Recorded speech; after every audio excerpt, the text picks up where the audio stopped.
হরে কৃষ্ণ।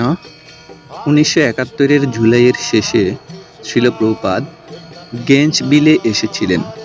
আমরা ওনার জন্য একখানা বেশাসন বানিয়েছিলাম। উনি তাতে বসে এক অপূর্ব ভাষণ প্রদান করেন। তিনি কারো কোনো প্রশ্ন থাকে বলতে বললেন।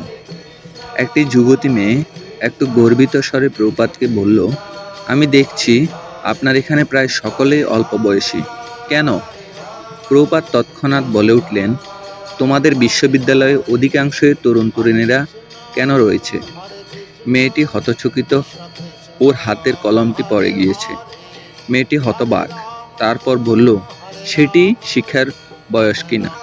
প্রভুপাদ বললেন, হ্যাঁ, এটি হচ্ছে কৃষ্ণভক্তি অনুশীলনের বয়স। আমার সন্ন্যাস গ্রহণের কয়েকদিন আগে লস অ্যাঞ্জেলেসে প্রভুপাদের কক্ষে একজন সাংবাদিক প্রভুপাদের সাক্ষাৎকার নিচ্ছিলেন। এই সাংবাদিক হিন্দু ধর্ম সম্বন্ধে কিছু জানতেন। তিনি বললেন, ভারতবর্ষে বৃদ্ধ লোকেরা সন্ন্যাস গ্রহণ করে, তাই না? আপনি যুবকদের সন্ন্যাস দিচ্ছেন কেন?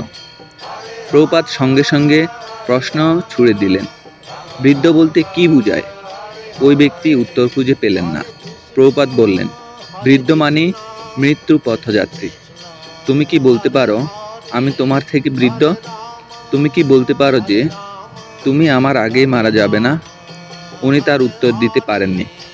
প্রভুপাদ বললেন, সেই জন্যই আমরা ওদের সন্ন্যাস দিচ্ছি। হরে কৃষ্ণ।